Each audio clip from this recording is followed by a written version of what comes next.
काय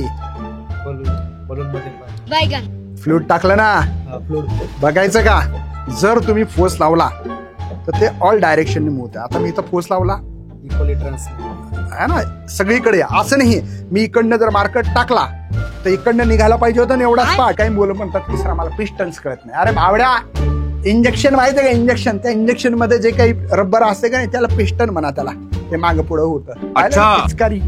थांब रे बाबा, अरे गडबड करू नको रे बाबा. हे बघ हा पार्टची कमाल हायड्रोलिक है ना, तिथंच तुमचा खरं खतरनाक कार्यक्रम आहे. तुमची व्हेकल असते 120च्या स्पीड ना, समृद्धी महामार्ग आहे भाऊ आमच्याकडे. हा भाऊ हायगेस नाही आता गाडीची, सन गाडी लगे अशी पळायला लागल्या की बस लगेच डायरेक्ट खाली. त्या वेळेचा उपयोग घेत जा. विद्यार्थी काय करतात, एक्झाम आले की अभ्यास करतात आणि फिजिक्स सारख्या विषयामध्ये मग नंतर कमी मार्क पडतात. मौके तो किस्मत से सबको मिलते हैं, लेकिन कामयाबी किस्मत से नहीं मेहनत से मिलती है.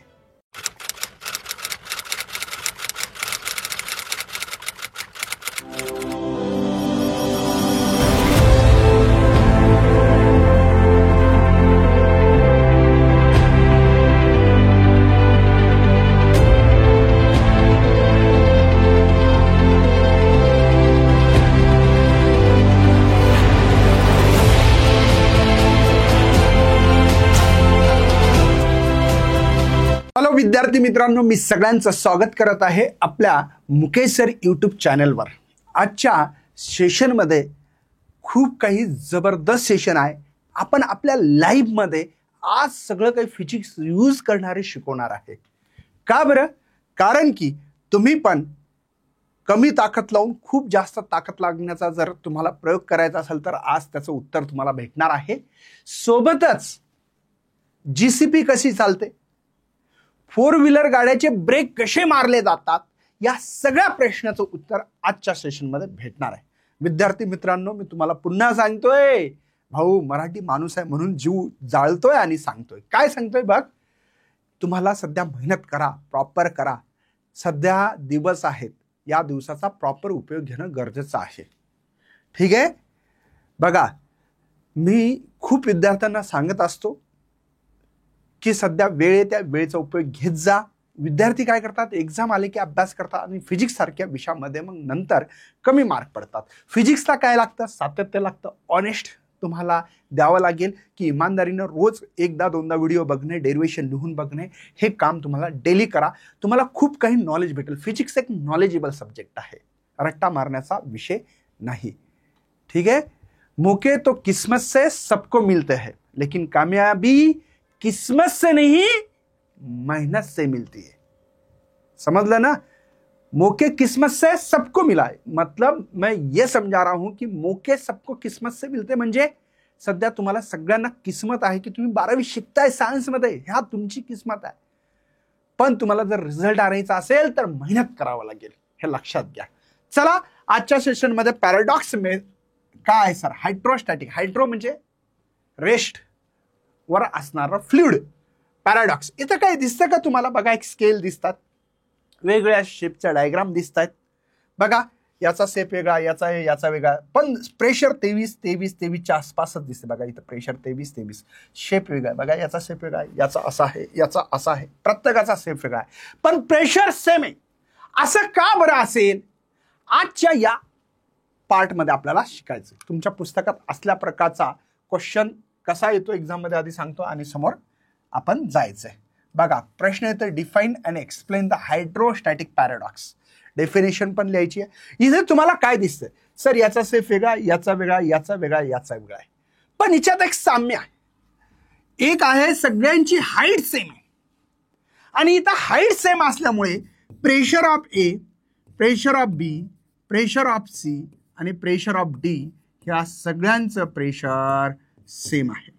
प्रेशर ऑफ एचं, बीचं आणि सीचं आणि डीचं, सगळ्यांचं जे काही प्रेशर आहे ते सेम आहे. कसं आहे सर? प्रूफ करून दाखवणार आहात का? हो, दाखवणार आहे. प्रूफ करून दाखवणार आहे की ए जे काही तुम्ही व्हेसल घेतलं, बी असेल, सी असेल, डी, या प्रत्येक ठिकाणी प्रेशर सेम आहे. याचं सरळ सरळ साध्या भाषेत उत्तर देण्याचा प्रयत्न करतो. आधी प्रेशरचा फॉर्म्युला आहे H ρg, आणि खालून जर बघितलं असेल तर फ्लुइड सगळीकडे सेम जात आहे. हे फ्लुइड सेम आहे. म्हणजे डेन्सिटी सेम आहे, कारण की फ्लुइड सेम म्हणजे त्या फ्लुइडची असणारी डेन्सिटी सेम, जी तर कॉन्स्टंट असते 9.8, म्हणजे हाईटवर डिपेंड आहे. म्हणजे तुमचं हे जे काही प्रेशर डिपेंड आहे हाईटवर आहे, आणि हाईट जर सेम असेल तर प्रेशर पण सेम असणार आहे. हे त्याचं उत्तर आहे सरळ साध्या शब्दामध्ये. कळाला असेल तर निश्चित कॉमेंट करा. तुमच्या या कॉमेंटवरूनच मला खूप शक्ती भेटणार आहे आणि चांगले व्हिडिओ आपल्या मराठी भाषेत आपल्या पोरांसाठी बनवायला चान्स भेटणार आहे. तर चला विद्यार्थी मित्रांनो, पहिल्यांदा सर्वात आधी याची डेफिनेशन बनवू आपण. कशी डेफिनेशन बसणार, याच्यात कशी बसणार आहे योग्य ते डेफिनेशन बघा. हे दिसले तुम्हाला, वेसल दिसले एबीसीडी. काय म्हणतं बघा, the force exerted by the liquid on the base different shape. बघा याचा शेप वेगळा है ना. Different shape of vessel is same, म्हणजे force exerted liquid the base different shape आहेत. बघा प्रत्येकाचा बेस जो काही डिफरंट शेप आहे, vessel is same. Even through the weight of water different in different vessel. प्रत्येक वेळाचं वेट वेगवेगळं असणार आहे वेसलमध्ये, है ना. This fact is called as the hydrostatics paradox. यालाच म्हणतात. म्हणजे डिफरंट शेपचे तुम्ही काय घेतलेले आहेत, वेसल्स घेतलेले आहेत, पण याचं असणारं जे काय प्रेशर हे सेम असणार आहे. बघू कसं येतंय. नेक्स्ट बघा, कन्सिडर द इंटरकनेक्टेड व्हेसल. तुम्ही इंटरकनेक्ट केलं बघा, पहिला दुसरा तिसरा, पाणी जाणारं जे काय असेल पाणी असेल, ऑइल असेल तर ऑइल सेम जाणार आहे. When the liquid is pour in any one of vessel it is notice. तुम्ही जर एका हिच्यात जरी टाकलं तर सेम सगळ्यात जाणार आहे, कारण की हे बेस कनेक्ट केलेलं आहे आपण इथे. That the level of liquid all vessel same असणार आहे. It is observe the puzzling आहे खरं पाहिलं तर. It was called as the hydrostatics paradox before principle of hydrostatics when completely understood. म्हणजे याचं म्हणणं आहे की बाबा या ठिकाणी भले व्हेसलचा सेप त्यांची साईज वेगळी जरी असेल तर त्यांची हाईट सेम आहे, आणि हाईट सेम असल्यामुळे प्रेशर कसं आहे, सेम आहे. आता काही जणाला हा प्रश्न पडला असेल असं, तर एक लक्षात घ्या, फक्त परपेंडिक्युलर एरियाच घ्यायचा, कारण की आपण जेव्हाही प्रेशर घेतो तर perpendicular force per unit area, perpendicular हा महत्वाचा आहे. इथे कॉम्पोनंट रिझॉल्व होतात मित्रांनो. बघा ही हा पार्ट, बघा याचा हा पार्टच महत्वाचा आहे, याचा पण हाच पार्ट महत्वाचा आहे, हा आणि याचा हाच पार्ट. आता दिसताना तुम्हाला कळालं का की बाबा या ठिकाणी जर हे फ्लुइड असेल तर इथं परपेंडिक्युलर, हे परपेंडिक्युलर वाला वेट घ्यावं लागतं. हे परपेंडिक्युलर या पार्टवर तो बॅलन्स करतोय, आणि म्हणून याचा असणारा प्रेशर पण सेम आहे. म्हणजे या ठिकाणचं फ्लुइड आहे, या पार्टवर त्या ठिकाणी बॅलन्स होणार आहे, या ठिकाणचं इकडे होणार आहे. परपेंडिक्युलर फोर्स महत्वाचा आहे, म्हणजे वेट म्हणू शकता तुम्ही त्या ठिकाणी. बघा इथे one can feel that the pressure of base different vessel. C बघा, सीचा किती डिफरंट व्हेसल पार्ट आहे, will be more than that of the base of vessel B. या बी पेक्षा याचं व्हेसलचं कसलं पात्र बघा मोठं आहे, है ना. Liquid from vessel C will rise into the vessel B. The equation आपल्याकडे एच रो जी बघा, P is equal to h rho g. Tell us the pressure of point depend only the height. कशावर depend आहे, फक्त आणि फक्त हाईटवर आहे liquid कॉलमच्या. About it it does not depend the shape आणि व्हेसलवरच्या शेप आणि साईजवर डिपेंड नाहीये.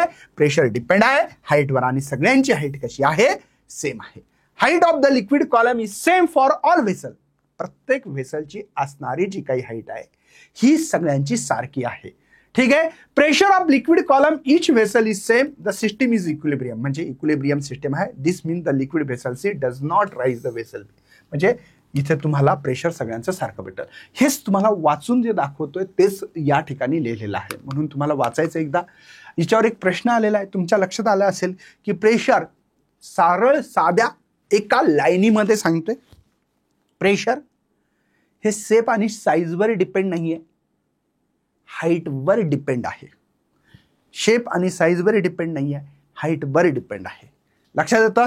चला, pressure at the bottom of tank containing the liquid does not depend upon. कोणावर डिपेंड नाही. चला, प्रेशरचा फॉर्म्युला लिहिला सर, एच रो जी सर, हा फॉर्म्युला आहे. करेक्ट आहे. बघा एरिया दिसतं का इथे, इथं काय शब्द वापरला, डज नॉट डिपेंड, म्हणजे एरियावर डिपेंड नाही, हे दिसत नाही आहे ना. आणि लक्षात घ्या हा लिक्विड कॉलम आहे. आता बघा हाईटवर डिपेंड आहे, हो सर हाईटवर डिपेंड आहे. बघा हाईटवर डिपेंड आहे. डेन्सिटीवर डिपेंड आहे, हो सर. आणि acceleration due to gravity depend. कोणावर डिपेंड नाहीये तर एरियावर डिपेंड नाही, म्हणून याचं ए ऑप्शन आहे. असा 2020 ला एक प्रश्न आला होता. चला आता आपल्याला पास्कल लॉ शिकायचंय. काय शिकायचंय? पास्कल लॉ अत्यंत महत्वाचा आहे. या लॉमुळे तुमचा खूप मोठा फायदा होणार आहे. मी काय केलं इथे, तुम्ही जर ऑब्झर्व करत असाल कदाचित तर तुमच्या एक लक्षात येत असेल की या ठिकाणी हे इंजेक्शन सारखे पार्ट, इंजेक्शन इंजेक्शन इंजेक्शन माहिती आहे ना, सिरिंज म्हणतात इंजेक्शन. बघा इथे दिसतात A1 A2 A3 A4 दिसते. आता वरून मी इथून प्रेशर दिलं, F1 नावाचा फोर्स लावला. फोर्स लावल्यानंतर हे फ्लुइड इक्वली डिस्ट्रीब्यूट झालं आणि या ठिकाणचे हे जे काही एरिया बाहेर आउटसाईडला येतील. किंवा तुम्ही इथं केलं तर हे 3 वर येतील. आता सध्या मी समजा इथे करत आहे तर या ठिकाणी कुठे बिन एका ठिकाणी जर केलं, मी वरून केलेलं आहे, इथे दिसलं तुम्हाला. बघा हे इंजेक्शन इथे तुम्हाला खाली येताना दिसलं, दाबलं मी, दाबल्यानंतर हे फ्लुइड इक्वली डिस्ट्रीब्यूट झालं. तर एक लक्षात घ्या, प्रेशर ऑल डायरेक्शनने सेम डायरेक्शनने स्प्रेड होत असते. लक्षात आलं? सेम डायरेक्शन म्हणजे सॉरी ऑल डायरेक्शन, सेम नाही डायरेक्शन म्हणता येईल, ऑल डायरेक्शनने स्प्रेड होणार इक्वली. असं नाही की बाबा इकडल्या बाजूने जास्त गेलं प्रेशर, इकडल्या बाजूने कमी गेलं, इकडे कमी गेलं सर, इकडे खूप जास्त गेलं सर, इकडे कमी गेलं, असं नाही आहे. ऑल डायरेक्शन हे त्याचं एक उदाहरण आहे.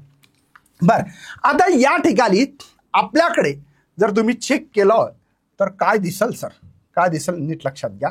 तर इथलं बघा, हा जो काही एरिया आहे याचं प्रेशर इथे आहे, प्रेशर इथे, हे प्रेशर सगळीकडं सेम दिसणार आहे. हे काय फोर्स पर युनिट एरिया प्रेशरच आहे. बघा फोर्स पर युनिट एरिया इथलं फोर्स पर युनिट एरिया, तिसरं चौथं सगळे प्रेशर सेम असेल. चला बघूया पास्कल लॉ काय म्हणता आणि प्रश्न कसा येणार आहे बघा. State the Pascal law, state its some application सांगायचे on which the principle they work, आणि हे वर्क कसं करतं ते सांगायचे. स्टेटमेंट कसं लिहिणार एक्झाम मध्ये. एक्सटर्नल प्रेशर अप्लाइड केलं. माझ्याकडे तुम्हाला माहिती आहे या चॅप्टरमध्ये बलून फार फेमस झाले आपले, हे बलून घेतोय मी. ठीक आहे, हे बघा इथे एक्सटर्नल प्रेशर मी अप्लाइड करणार आहे, नीट लक्षात घ्या. कधी एनक्लोज लिक्विड, याच्यामध्ये फ्लुइड आहे, लिक्विड आहे असं समजा, ह्याच्यात हवा जरी भरली असेल तर लिक्विड समजायचं तुम्हाला. ठीक आहे, तर तुमच्या एक लक्षात आला असेल. ओके, तर इथे सगळ्यांच्या लक्षात आलं असेल की याच्यात फ्लुइड आहे. नाहीतर संजू भाऊ आपल्याकडे बलून येतं का बघा, सरला विचारा. बलूनमध्ये पाणी टाकून आणायचं, ले नका टाकून आणू, कमी टाका जरा, घ्या पटकन टाकून आणा. आम्ही तुम्हाला एक प्रयोग पण करून दाखवणार आहे. ठीक आहे, आता इथे एक लक्षात घ्या, एक्सटर्नल प्रेशर अप्लाइड करायचं पण कधी हा एनक्लोज असला पाहिजे. बघा हे बांधून घेतलं मी, एनक्लोज आहे, एनक्लोज लिक्विड. ट्रान्समिटेड कसं करेल ते जे काही फ्लुइड वरलं जे काही प्रेशर हे ऑल डायरेक्शनने करेल. जसं की याच्यात हवा आहे सध्या, मी जर इथे जर असं दाबलं, बघा इथे दाबलं मी, दिसते सगळ्यांना, इथे दाबलं, इथे दाबलं तर हा इथे जसं दाबलं तसा हा इथून मार्कर वर यायला पाहिजे होतं, तेवढाच पार्ट वर यायला पाहिजे होतं. इथून तसं नाही आहे. काय होतं, इथं जर मी प्रेशर दिलं तर ते ऑल डायरेक्शनने प्रेशर येतं. बघा ऑल डायरेक्शन, लक्षात येतं, ऑल डायरेक्शन आलं. म्हणजे हा प्रेशर इथं मी दाबलं, धरून असं धरून दाबलं, प्रेशर दिलं, फोर्स अप्लाय केला, तर असं नाही झालं की हा बलून फक्त एवढाच इथून वर आला सर. बघा याला है ना, एवढा पार्ट वर आला, असं जसं डोक्याला तुम्हाला माहित आहे दगड लागला की कसा पार्ट तेवढाच वर येतो, तसं नाही आलं. इथं काय झालं, ऑल डायरेक्शनने हे प्रेशर ऑल डायरेक्शनने ट्रान्समिट झालेलं आहे. ठीक आहे, बघा एक्सटर्नल प्रेशर अप्लाय केलं इनक्लोज लिक्विड. लिक्विड कसं असलं पाहिजे पण एनक्लोज किंवा फ्लुइड असलं, इथं फ्लुइड म्हणू शकता, हवा हे फ्लुइड आहे. ठीक आहे, ट्रान्समिट कसं होतं, evenly throughout the liquid in all direction, all डायरेक्शनने ते ट्रान्समिट होतं. लक्षात येतं. चला या ठिकाणी त्याच्यासाठी तुम्हाला काही ॲप्लिकेशन्स आहेत. आता तुमच्या पुस्तकात सुद्धा एक ॲप्लिकेशन आहे, तुम्ही जर पुस्तक पाहिलं असेल तर त्या ठिकाणी तुम्हाला प्रेशर दिसेल, जसं की मी ते उदाहरण घेतलं होतं याच्या आधीचं. याच पार्टसारखं तुम्हाला वेगळी डायग्राम दिसेल तुमच्या पुस्तकामध्ये. तुम्ही येलो कलरचा जे काही पार्ट आहे ते बघायचा. ठीक आहे, चला ॲप्लिकेशन पास्कल लॉचं पहिल्यांदाच घेऊ. हायड्रॉलिक लिफ्ट घेऊ. हायड्रॉलिक लिफ्ट खूप मजेदार आहे. छोटासा मुलगा जर असेल, त्याने जर ठरवलं की मला 4 व्हीलर गाडी अदर उचलायची, तो उचलू शकते, फक्त त्याला फिजिक्सचा उपयोग करावा लागेल. ताकत का नाही, दिमाग का इस्तेमाल करना पडेगा, है ना. ताकद नाही यूज करायची. काय यूज करायचं, तुम्हाला यूज करायचं तुमचं ब्रेन, तुमचं डोकं इस्तेमाल करायचं. आणि असल्या या 4 व्हीलर गाडीला बी एखादा 4थी 5वीतला मुलगा हा उचलू शकेल, याची ताकद मुकेश सर आज फिजिक्स मधून देणार आहे. कळालं का? चला बघू कसं. बघा, हायड्रॉलिक लिफ्टचं काम काय आहे? Use lift heavy object, small force लावून हेवी ऑब्जेक्टला मी उचलू शकतो. आणि ही वर्किंग जे मशीन करेल त्या बेसवर, ऑन द पास्कल लॉ बेसवर करेल का? कसं बघा, आधी मी फॉर्म्युला काढून देतो आणि समोर 1 बाय 1 शिकवतो. आता तुमच्या टेक्स्टबुक मध्ये पण असल्या प्रकारचे ये बकेट गिकेट आणणं, नाही तर जायचं सांडून. बकेट आण, पटकन पटकन बकेट आण, नाही तर मग नाही बकेटच घे. बघा, या ठिकाणी फ्लुइड म्हणजे पाणी भरून आणलेलं आहे. हो, या या या या या संजू भाऊ या लवकर. संजू भाऊ आलेले. संजू भाऊ इकडे या. संजू भाऊन बकेट आणले. पाणी खाली नाही सांडलं पाहिजे संजू भाऊ, जबाबदारी तुमची. काय बलून मध्ये पाणी फ्लुइड टाकलं ना, बघायचं का? बघा, आपल्याला काय सांगितलं पास्कल लॉ न माहितीये का? जर तुम्ही फोर्स लावला तर ते ऑल डायरेक्शनने मूव्ह होते. आता मी इथं फोर्स लावला, इक्वली ट्रान्समिट आहे ना सगळीकडे. असं नाही मी इकडनं जर मार्केट टाकला तर इकडनं निघायला पाहिजे होतं ना एवढाच पार्ट, पण निघते का? निघते का? काय झालं? याने काय केलं? सगळं जे काही फ्लुइड आहे ते काय केलं? इक्वली पार्ट मध्ये ट्रान्समिट केलेलं आहे. बघा, संजू भाऊला पण दिसलं रे बाबा. बघा रे बाबा, बघा इथून लावतो मी, खालून लावतो, इक्वली झालं आहे ना. असं नाही केलं की बाबा फक्त इकडेच करायचं किंवा इकडे मी दाबले की लगेच इकडेच पार्ट यायला पाहिजे. तसं आला का? तर इथं तुम्ही बघा, pressure is transmitting equally in all direction. बघा, संजू भाऊन पण फिजिक्स शिकलं. संजू भाऊ चला 100 रुपये काढा. हा चला, फीस आहे, संजू भाऊची फीस आहे. लक्षात आलं का? आहे हिच्यात मी पाणी टाकलं होतं. ठीक आहे, ओके. हे धरून जा, नाही तर वेस्ट सांडायचं पाणी. ओके ओके, तर समजलं असेल अशी अपेक्षा व्यक्त करतो आणि समोर जातो. आता इथं आपल्याला बघायचं पास्कलला.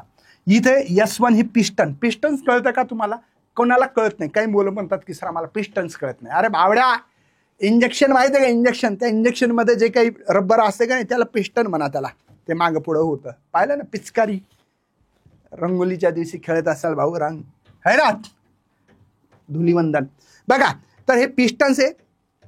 त्याचा एरिया A1 आहे, याचा एरिया A2. याचं प्रेशर P1 आहे, इथं P2. इथं F1 फोर्स आहे, इथं F2 फोर्स आहे. काय दिसतं? इथला एरिया कमी, इथला जास्त दिसतं. पण प्रेशर कसं होतं? Transmit equally. म्हणजे इथलं प्रेशर आणि इथलं प्रेशर काही वेगळं असतं का? नाही. म्हणून इथं तुम्ही लिहू शकता P1 is equal to P2. पण प्रेशरचा फॉर्म्युला आहे sir force per unit area. अरे म्हणून इथं एक काम करतो, याला असं नाही, इथं P1 P2, याला P2 म्हणून चालेल ना? काय फरक पडायला? मग इथं F2 अपॉन A2, इथं F1 अपॉन A1. लक्षात आलं?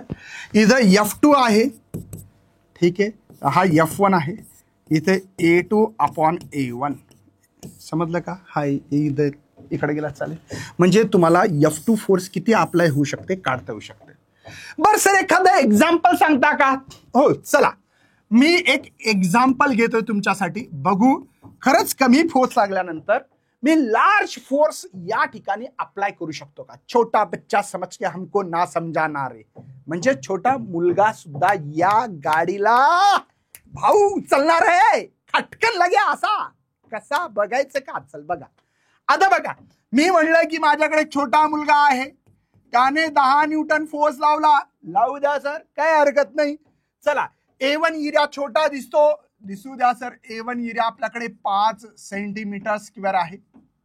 आणि A2 जो एरिया आहे सर, A2 जो एरिया आहे, A2 एरिया या ठिकाणी आपल्याकडे दिलेला आहे सर 1 मीटर स्क्वेअर. कळालं का? 1 मीटर स्क्वेअर. कळतं सगळ्यांना? लक्षात येतं का बाबा? काही टेन्शन तर नाही ना?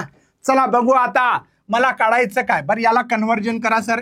A1 हा जो आहे त्याला कन्व्हर्जन करतोय बाबा. 5 centimetre to metre minus 4 metre square होतं. ऍक्च्युअली 1 सेंटीमीटर म्हणजे 10⁻⁻² मीटर. पण इथं मीटर स्क्वेअर आहे म्हणून पॉवरचा पॉवर असेल तर तिथं मल्टिप्लिकेशन म्हणजे याचा स्क्वेअर आहे म्हणजे यांचा पण स्क्वेअर होतो म्हणून 10⁻. पॉवरचा पॉवर सोबत मल्टिप्लिकेशन. कळालं का? चला F2 काढायचा आहे. फॉर्म्युला काय सर? F1. इथं हा फॉर्म्युला डायरेक्ट आहे. ठीक आहे, डायरेक्ट आहे F1 फॉर्म्युला. F1 म्हणजे 10 ब्रॅकेट मध्ये सर. A1 काय आहे? 1 सर. A2 काय आहे? 5 इंटू 10⁻⁻⁴. कळालं का बाबा? लक्षात येतं का रे बाबा? चल 5 2 10. बर F2 इज इक्वल टू 2. हा वर गेला तर मायनसचा प्लस होतो न्यूटन. मायनसचा प्लस होतो म्हणजे काय? म्हणजे सर F2 नावाचा जो फोर्स आहे 4 शून्य द्या सर. 1 2 3 4 म्हणजे 20,000 न्यूटन फोर्स लागला. बापरे, लावला किती? 10 न्यूटन. भेटला किती? 20,000 न्यूटन. कमी नाही झाला रे बाबा, कमी झाला नाहीये, खूप जास्त झाला. याचा अर्थ या एरियावर डिपेंड. जितका जास्त एरिया मोठा ठुसाल तितका फोर्स जास्त भेटल. बघा A2 जास्त ठेवला मी. A2 जास्त ठेवला. A2 1 metre square. मीटर म्हणजे जास्त, सेंटीमीटर म्हणजे कमी असते. सेंटीमीटर म्हणजे कमी असते, लक्षात राहू द्या. सेंटीमीटर छोटं युनिट आहे. तुम्हाला वाटेल सर 5 जास्त येत नाही. नाही, युनिट बघ बाबा, चेक कर. कळतं का? नक्कीच तुम्ही हिच्या खाली कॉमेंट करा, मला खूप आनंद होईल. म्हणजे एखाद्या छोट्या मुलानं 10 न्यूटन फोर्स लावणे कठीण नाही रे बाबा. 10 न्यूटन फोर्स लावला, 20,000 न्यूटन फोर्स लागू शकतो. कोणाची कमाल आहे? पास्कल लॉ ची कमाल आहे. Pascal law. जीसीपी तुम्ही बघितले असाल मार्केटमध्ये बाबा. बघू चला, बघा जीसीपी. नाहीतर या जीसीपीची कमाल खूप आहे. बघा ना, विहीर खोदते माहिती ना, ते कोकलँड गिकलँड काय म्हणतात ते. तुम्ही बघा, तुमच्या गावात पण विहिरी खोदायला कोकलँड आला असेल है ना. कशाची कमाल आहे भाऊ? Pascal law. हे बघा, हे हायड्रोलिक मशीन. या इथे हा जो पार्ट दिसतो ना एक स्टीलचा. बघा आता, थांबा, इकडे दाखवतो. थांब रे बाबा, अरे गडबड करू नका रे बाबा. हे बघ, हे हा पार्ट. हा पार्टची कमाल हायड्रोलिक है ना. तिथंच तुमचा खरं खतरनाक कार्यक्रम आहे. म्हणजे एक जीसीपी नाही तर भाऊ खूप पेट्रोल डिझेल वर जे चालतंय डिझेलवर तर जास्त लागलं असतं. पण या पास्कल लॉची कमाल आहे. ठीक आहे. तसंच पास्कल लॉचं दुसरं ऍप्लिकेशन आहे हायड्रॉलिक ब्रेक्स. कोणता ब्रेक्स आहे? Hydraulic brake. या ब्रेक भाऊ 4 व्हीलर गाडी आहे, हायड्रॉलिक ब्रेक. नाहीतर भाऊ किती फोर्स लागला असं मला सांगा, है ना. कमी फोर्स लावून लार्ज अमाऊंट ऑफ फोर्स तुम्ही अप्लाय करू शकता पास्कल लॉच्या हिशोबाने. इथे येतोच फॉर्म्युला सगळं काही. बघा, हायड्रॉलिक ब्रेक काय करतात? यूज कशासाठी? स्लो डाऊन किंवा स्टॉप व्हेकल करायचं असेल. तुमची व्हेकल असते 120च्या स्पीडनं. समृद्धी महामार्ग आहे भाऊ आमच्याकडे. भाऊ हायगेस नाही आता गाडीची. सन गाडी लगे अशी पळायला लागल्या की बस लगेच डायरेक्ट खाली खड्ड्याच्या, है ना. तुम्हाला माहित आहे समृद्धी महामार्ग महाराष्ट्रात नागपूर ते मुंबई माहित आहे ना. कसला रोड आहे भाऊ? 120 130 140 150 आणि डायरेक्ट देवाच्या घरी. आरामशीर चला. 120च्या वर स्पीड करू नका. गाडीचे टायर बघून चला. आपल्या गाडीचे टायर खूप जुने आहेत का नवीन चेक करा. हवा चेक करा, सगळं व्यवस्थित आहे का आधी गाडी. नाही तर धरल्या आपलं, है ना. कशाचा कशाला मेळ नाहीये. तसं करू नका बाबा. ठीक आहे. चला, तुम्ही तुमच्या आई वडिलांचे खूप प्रेमी आहात. तुमचे आई वडील तुमची घरी वाट बघतायत, लक्षात घ्या. बघा, बेस ऑन सेम प्रिन्सिपल. कोणता? हायड्रॉलिक लिफ्टचाच प्रिन्सिपल आहे. हायड्रॉलिक ब्रेक वापरायचे. कसे वापरणार? बघा, इथं तुमच्या पुस्तकात डायग्राम काढा. तिथं 2.12 हायड्रॉलिक ब्रेक सिस्टीम है ना, हे डायग्राम दिली. याला म्हणतात मास्टर सिलेंडर. मास्टर सिलेंडर कोणता असते? तुमचा पाय असतं बघा, ABS. पता आहे, माहिती आहे तुम्हाला ABS म्हणजे काय, है ना. ऍक्सिलेटर, B म्हणजे ब्रेक, C म्हणजे क्लच. माहिती आहे ना. तर ब्रेकवर तुम्ही जेव्हा पाय ठेवतात तर ब्रेकवर काय तुमचं तो भाग वेगळा आहे. तुमची गाडी जर लेट दंगार असेल तर तेव्हा मी हे फिजिक्स शिकू शकत नाही. तुमची गाडी एकदम स्मूथ चांगली एकदम अपडेट असेल तर तुम्हाला करायचं काय? काय नाही, फक्त पाय असा ठेवायचा आरामशीर. तुमच्या गाडीचा ब्रेक लागेल. नाही तर काही जणांच्या गाडीच्या त्या ब्रेकवर उभं राहिलं तरी ब्रेक लागत नाही रे बाबा. ट्रॅक्टरचे ब्रेक तर लय खतरनाक असतात आमची, है ना. तर तसं नाही आहे. तर तुमची इथं मास्टर सिलेंडर म्हणजे जिथं तुम्ही पाय ठेवता ब्रेक पायंडल असतं ते असतं सिलेंडर छोटं. तिथं पण असतं पिस्टन छोटं असतं एकदम. ठीक आहे. तिथून ही जे काही तुमचा हा इथं जोडलेलं आहे या याला म्हणतात स्लेव्ह सिलेंडर. स्लेव्ह सिलेंडरचा एरिया असतो मोठा. छोटा कोणाचा एरिया आहे? या मास्टर सिलेंडरचा जो एरिया आहे तो छोटा. आणि हे स्लेव्ह सिलेंडर 4 टायरला 4 टायर आहेत भाऊ आमच्याकडे. तर या ठिकाणी बघा, हे हा पार्ट महत्वाचा आहे. या 4 टायरला स्लेव्ह सिलेंडर. मास्टर सिलेंडर म्हणजे मालक आणि स्लेव म्हणजे नौकर, त्याचा नौकर जसं सांगतं तसं. बघा, भला मालक एखादा पतला असू शकते, कमी ताकदवार असू शकते, पण नौकरदार बॉडीगार्ड ठेवतो. बघा कसे भाऊ, हा माहित आहे ना बाउन्सर कसे असतात, तसे हे बाउन्सर आहेत. 1 2 3 4. जरा असं बिन्यानं ऑर्डर दिली की हे स्लेव सिलेंडरचा एरिया मोठा आहे, आणि एरिया मोठा असल्यामुळे त्या ठिकाणी लागणारं प्रेशर जास्त असतं. आजकाल या गाडीमध्ये ABS सिस्टम आली, ABS ऑटोमॅटिक ब्रेक सिस्टीम. ते काय करतं, धरते सोडते धरते सोडते. पहिल्या गाड्या काय करायच्या माहितीये का, जोरात जर ब्रेक दाबला तर गाड्या व्हायच्या पलट्या. आता गाड्या पलट्या होत नाहीत, गाड्या पलट्या होत नाहीत आता गाड्या पलट्या होत नाहीत. का बरं, कारण ABS सिस्टम आलं, धरते सोडते. त्यामुळे गाडी नाही का एकदम तुमची उलटी होत नाही. पण हे जे आहे याचा हा फॉर्म्युला इथं वापरलेला आहे. F2 = F1, हा A2 upon A1 हा फॉर्म्युला वापरला. एरिया जास्त तर तुमचा प्रेशर जास्त असणार आहे, फोर्स जास्त असणार आहे. इथे इथे इथे इथे म्हणून आपण ब्रेक लावू शकतो. चला, तुमच्या पुस्तकात एक एक्झाम्पल दिलं, त्या एक्झामचं स्वागत करून आपण इथं स्वागताला तयार आहे. हा सोडवायचा आहे. एक्झाम्पल तुमच्या पुस्तकात असं दिलेलं आहे 2.3 hydraulic brake system of the car of mass. पहिल्यांदा लिहायचं मस्त गिव्हन डेटा. 3 मार्कासाठी हा प्रश्न बोर्डाच्या एक्झाममध्ये येत असतो. असा मास दिलं, लिहून घ्या. 1000 दिलं, 1000 kg लिहून घ्या. हॅव्हिंग द स्पीड V दिलेलं आहे 50 km/h. कन्व्हर्जन करायची गरज पडणार नाही. Has the cylinder pickle pistons radius दिलेला आहे, तो दिलेला आहे 0.5 सेंटीमीटर. तर याला मला 5 × 10⁻³ मीटर कसं केलं, याचं उत्तर कॉमेंटमध्ये पाहिजे. कॉमेंटमध्ये लिहा, ऑनेस्टली लिहा. बघा 0.5 ला सेंटीमीटर टू मीटर -2 मीटर, आणि हा एक पॉइंट शिफ्ट केला -3 झाला. ठीक आहे. चला नेक्स्ट, स्लेव सिलेंडर. हे मास्टर सिलेंडर आहे, त्याला R1 म्हणू आपण. ठीक आहे, मास्टर कळालं का. मास्टर म्हणजे जे पायापाशी असते का, पायापाशी असते ते. ठीक आहे. स्लेव सिलेंडर म्हणजे जे 4 होते टायर पशी जे असतात त्याला R2 म्हणा. 2.5 सेंटीमीटर आहे. इथं सुद्धा आपण 25 करू, 10⁻³ करू. लक्षात आला असेल कदाचित. Constant force F1 force apply केला, किती 100 न्यूटन आहे. Applied on the brake, what distance the car will travel coming the stop, म्हणजे F2 फोर्स किती असेल, हा प्रश्न आहे. आता आपल्याकडे F2 = फॉर्म्युला F1, इथे हे A2 upon A1. सर आता A म्हणजे एरिया, तो सिलेंडर जे असतात ते असतं गोल आहे ना, म्हणून त्याचा जो काही एरिया आहे, आता A1 एरियाला πr1² असं म्हणू आपण. चालेल का बाबा, A1 एरिया. आणि इथे मला वाटतं की πr1² नंतर आपण है ना, चला नंतरच याला व्हॅल्यू करू. आणि A2चा जो एरिया आहे, A2 एरिया जो आहे मित्रांनो, तो आहे πr2². या इक्वेशन 1 मध्ये पुटअप करू. बघा F2 = F1, इथे तुम्हाला πr2² है ना, कारण की A2 आहे, इथे πr1². तर मला वाटतं पाय कॅन्सल. F2 = F1 जे ते 100 आहेत, 100 आहे. R2 जो आहे त्याचा स्क्वेअर करा 25चा, 25 दोनदा लिहू आपण वाटलं असतं. 25चा स्क्वेअर करायचा तर 25, हा पण 25, हा 10⁻⁻⁶.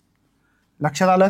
25 × 25 दोनदा का लिहिलं कळालं, 10⁻⁻⁶ आहे. डिवायडेड बाय R1 किती आहे 5, 5चा स्क्वेअर 25 होतो, आणि हा पण 10⁻⁻⁶. कदाचित कळाला असेल. वरी जे आहे पाय कॅन्सल झालता. R2ची व्हॅल्यू माझ्याकडे होती मित्रांनो, या ठिकाणी माझ्याकडे 25, म्हणून दोनदा 25 लिहिलं. 10⁻⁻⁶ का पॉवरचा पॉवर मल्टिप्लिकेशन होतो, आणि या ठिकाणी माझ्याकडे 25 गेट बी कॅन्सल असं म्हणा. 10⁻⁻⁶ कॅन्सल झाले. राहिलं काय, F2 = 25 × 100, 2500 न्यूटन एवढा फोर्स भेटलाय. काही टेन्शन नाही बच्चों, समजता का बाबा. बच्चा पार्टी, तुम मेरे बच्चे भाई, बच्चे लोग, समझ में आ रहा है, समजता ना. क्वेश्चन काय, constant force apply to the brake, distance किती डिस्टन्सवर गाडी जाऊन माझी थांबणार आहे. मी F1 फोर्स लावला होता एवढा 100 न्यूटन.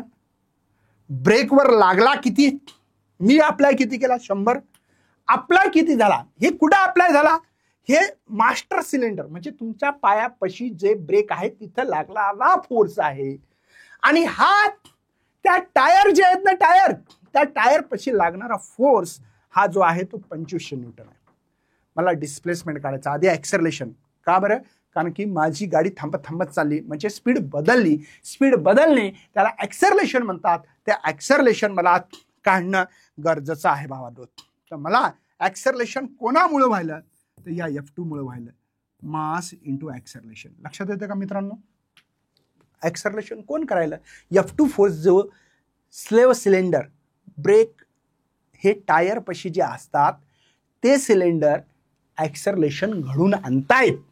म्हणून इथे मला ऍक्सेलरेशन काढायचं, तर F2 upon M. F2 force आहे 2500 आणि मास आहे माझ्याकडे 1000. तर मला वाटते 2 शून्य कॅन्सल होतील आणि इथे ऍक्सेलरेशन 2.5 मीटर पर सेकंड स्क्वेअर राहणार. लक्षात आता कळतं? ओके, 2.5 मीटर पर सेकंड एवढं ऍक्सेलरेशन. पण हे निगेटिव्ह ऍक्सेलरेशन आहे बरं. निगेटिव्ह ऍक्सेलरेशन म्हणजे सर, जेव्हा एखाद्या गोष्टीची स्पीड कमी कमी होत जात असेल त्याला निगेटिव्ह ऍक्सेलरेशन असं म्हणतात. आता मला डिस्प्लेसमेंट काढायचं. कायनेमॅटिक इक्वेशन्स आहेत माझ्याकडे. v square is equal to u square minus 2as. Sir minus का लिहिलं? का लिहिलं कारण सांगा. मी आतापर्यंत असं इक्वेशन पाहिलं होतं, आज तुम्ही नवीन लिहिलं सर मायनस का लिहिलं? कारण की माझी गाडी स्टॉप होत आहे. निगेटिव्ह ऍक्सेलरेशन, रिटार्डेशन, डिक्लिनेशन हे शब्द आहेत. भावा आता कोणी शब्द सांगू सांगा. याच्यापेक्षा माझ्याकडे कोणतेही शब्द नाहीत. कॉमेंट करा, समजतं का? कॉमेंट कर रे भावा. भावड्या आशीर्वाद लागेल मुकेश सरचा. पण इथं फायनल वेलॉसिटी 0 आहे सर. का बरं? माझी फायनली गाडी स्टॉप होते बघा. स्टॉप होणे म्हणजे फायनल वेलॉसिटी, यू म्हणजे इनिशियल वेलॉसिटी. मला करायचं का? यस काढायचं होतं सर. बराबर आहे. म्हणजे हे 0, हे आहे u square minus 2as. Therefore नीट लक्षात घ्या भाऊ, हा यू स्क्वेअर हा जर इकडे गेला तर प्लस होईल आणि मला यस काढायचंय म्हणजे you square divide by 2a. आता यू वेलॉसिटी मला दिली होती पण मी लिहिली नव्हती. हां, मग त्याला लिहावं लागेल. कुठे दिली? 50. कुठे लिहिली का भाऊ? 50 ही इनिशियल वेलॉसिटी होती. 50 किलोमीटर. सर याला कन्व्हर्ट करता येईल? हो बघा, हे 50 किलोमीटर असेल तर 5/18 है ना, 5/18 ने मल्टिप्लाय करतात मीटर पर सेकंड करायचं असेल तर. ठीक आहे, चला मग मला इथं करावं लागेल 5 5 25 250 भागीला 18 याचा square multiply 1/2. A is the acceleration. हे भेटलं 2.5. कदाचित 5 भेटल, कदाचित तुम्हाला आलं असेल उत्तर. हे आहे 250, पुन्हा 250 दोनदा काय केलं कळाला असेल. हा 18 मल्टिप्लाय 18 स्क्वेअर आहे म्हणून करतोय. हे 5 आहे, कळालं? ओके, चला आपण करून टाकू आता मल्टिप्लिकेशन. हे जे आहे 5 5 25 हे 50 झाले. राईट आहे. इथे मल्टिप्लिकेशन 125 बराबर आहे. 2 शून्य. इथं 18चा वर्ग 324 येते का? बघा बरं किती येते. तर 18चा वर्ग किती येतो ते चेक करा. 18चा वर्ग किती आला तर चेक करायचं आहे तुम्हाला.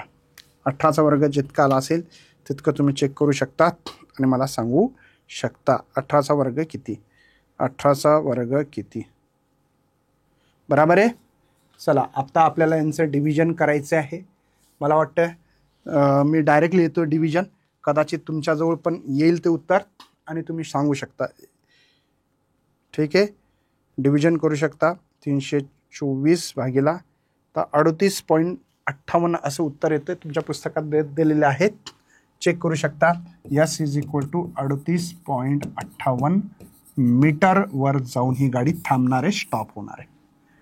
तुम्ही लॉगद्वारे पण करू शकता. ज्यांना लॉग येत नसेल तर फिजिक्स ज्ञान मुकेश नायक लॉग टेबल प्लेलिस्ट टाका, तिथून लॉग बघू शकता तुम्ही. ठीक आहे, ओके. चला समोर जाऊ. आता आपण थोडंसं आणखीन काही टेक्स्टबुकमध्ये एक न्यूमेरिकल दिलेलं आहे. तर न्यूमेरिकल आपल्याला करायचं आहे. टेक्स्टबुकमध्ये तुमचं 11वं न्यूमेरिकल तुम्हाला पाहायला भेटेल. हा 11वं. In hydraulic lift input pistons of the surface area given data लिहायचा भाऊ, मस्तपैकी हक्कानं लिहायचं.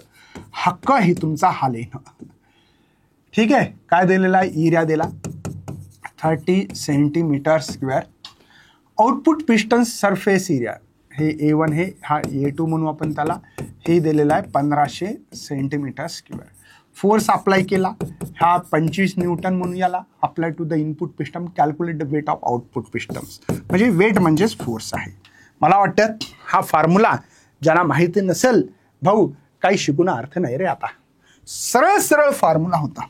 F2 काय शिकसाल F1 A2 आपण A1. हे ज्याला माहिती नसेल बंगल्यावर ये तुला समजून सांगतो रे भावड्या. बघ F2 F1 काय आहे 25 बार. A2 काय आहे 1500. आणि हा किती आहे रे भाऊ A1 0 0 कॅन्सल 3 5 50 है ना. F2 1 एवढं आहे का बघा. बघा 1250 तुमचं उत्तर यायला पाहिजे होतं. 1250 सोपा आहे. जास्त काही नाही. 2 मार्कासाठी उत्तर असतं. असा प्रश्न आला तुम्हाला फॉर्म्युल्याला अर्धा मार्क देतात. गिव्हन डेटा पुटअप केला अर्धा mark. Answer with proper unit 1 mark. असे 2 मार्कासाठी हा प्रश्न येतो. एक MCQs बघू मस्तपैकी रपचिक. बघा अ पिस्टन्स क्रॉस सेक्शन एरिया. इथं गिव्हन डेटा लिहायची गरज नसते. तुम्हाला काय दिलेलं आहे फक्त वाचायचं. क्रॉस सेक्शन एरिया आहे 2 × 10⁻² metre square. Use in hydraulic lift exert the force म्हणजे F1 म्हणा याला A1 म्हणा. मग बघा 200 न्यूटन म्हणावं लागेल on water. Cross section area of other pistons. Cross section area किती असेल असा प्रश्न विचारलेला आहे. आणि तुमच्याकडे सपोर्ट मास जे आहे 3000 kg असं दिलेलं आहे. मला वाटतं तुम्हाला F2 आधी काढावं लागेल. आणि F2 काढणं काय एवढं कठीण नाही आहे ना. F2 काढता येऊ शकतं. F2 काढता येऊ शकतं. F2 काढता येईल. जीची व्हॅल्यू 9.8 घ्यायची सांगितलेली आहे. F2ला आपण M इंटू असं म्हणावं लागेल. M2 किती आपल्याकडे याला M2 दिलेला 3000 हा 9.8 किंवा F2 इज इक्वल टू राहू द्या याला असंच राहू द्या सध्या. मला A2 काढायचं आहे. आपल्याकडे फॉर्म्युला काय होता F2 is equal to F1 इथे A2 अपॉन A1. आता सरळ सरळ F2 A1 divide by F1 असं लिहावं लागेल. A2 काढायचं म्हणजे बघा ना डिवाइडचा मल्टिप्लायचा डिवाइड. तर A2 F2 कुठे आहे F2 कुठे आहे सर. हा आहे 3000 इथे 9.8 ओके. A1 किती आहे सर 2 × 10⁻² आहे. डिवाइड बाय F1 फोर्स किती आहे 200 आहे. चला काय हरकत नाही. आपण काय करू आता 1 2 1 2 0 कॅन्सल. हा 2 2 कॅन्सल झाला बरोबर आहे. तर A2 बघा इथे 3 8 24 ठीक आहे. 2 3 9 27 आणि 29. आता तुम्हाला वाटेल पॉईंट का देत नाहीत. ह्या 0 गेला 10⁻². तर 2.94 बी ऑप्शन बघा इथे. A2 हा 2 ने शिफ्ट झाला आणि मीटर स्क्वेअर 2 ने शिफ्ट झाला. तर याचं तुम्हाला बी ऑप्शन 2024च्या क्वेश्चन पेपरमध्ये क्वेश्चन्स होता हा म्हणून दिला. आता हा सरळ सरळ तर फॉर्म्युलाच आहे. याला डायरेक्ट डी ऑप्शन तुम्ही सिलेक्ट करू शकता का विचार करा. करू शकता का बघा. In hydraulic press diameter of the piston smaller cylinder आणि एकाचं आहे larger cylinder R D1 and D2 ठीक आहे. Diameter respectively F1 is the force applied the smaller piston F2 other larger piston. म्हणजे फॉर्म्युला हाच आहे. F1 नीट लक्षात घ्या. इथे हे A2 अपॉन A1 राईट आहे हा फॉर्म्युला. एरिया म्हणजे काय. एरिया असतं सर πr स्क्वेअर. हे पहिल्याचा. पण तुम्हाला सगळ्यांना माहिती आहे डिस्टन्स म्हणजे 2r असतं बरोबर आहे. याला D1 म्हणा. म्हणजे R1 is equal to D1/4 होईल. D1/2 सॉरी स्क्वेअर केलं ते येणारच आहे ते A1 बघा पाय. इथे येणार आहे सर D1/2 चा स्क्वेअर. तर काय होणार आहे पाय D1² बाय 4 येणार ना एरिया. तसाच A2 चा एरिया काय येईल बरं, पाय D2 स्क्वेअर बाय 4 येणार आहे. जर इथं व्हॅल्यू जर पुटअप केली असती तर तुम्हाला सगळ्यांना कळालं हे पाय 4 कॅन्सलच होणार आहे, पण तरी मी तुमच्या भाषेत लिहून देणार. A2 ची व्हॅल्यू काय आपल्याकडे, पाय D2 स्क्वेअर बाय 4 डिवायडेड पाय D1 स्क्वेअर बाय 4. काय कॅन्सल करसाल सांगा बरं, सिम्पल आहे ना. आता पाय बाय 4 कॅन्सल, म्हणून F2 इज इक्वल टू तुमच्याकडे F1 राहिला काय, D2 upon D1 common square घेतला म्हणजे डीच ऑप्शन्स आहे. मला वाटतं की खूप जबरदस्त समजून सांगण्याचा प्रयत्न माझ्याकडनं करतोय. आगल्या येणाऱ्या जे काही तुमचं सेशन आहे त्याच्यात प्रॅक्टिकली काही गोष्टी शिकवणार आहे, पण व्हिडिओ शेअर व्हायरल होणं गरजेचं आहे. मराठी माणसाचं, मराठ्यांना तुम्हाला भाषेतून बोलते, महाराष्ट्रीयन मराठी माणूस आहे आणि या मराठी माणसांना सपोर्ट करण्याची तुमची जबाबदारी आहे. प्रत्येक गावात, प्रत्येक खेड्यात, प्रत्येक विद्यार्थ्यापर्यंत व्हिडिओ पोहोचवण्याचं काम तुमच्याकडे असणार आहे. भेटूया अशा सेशनमध्ये. तोपर्यंत बाय बाय. जय हिंद, जय भारत, जय महाराष्ट्र.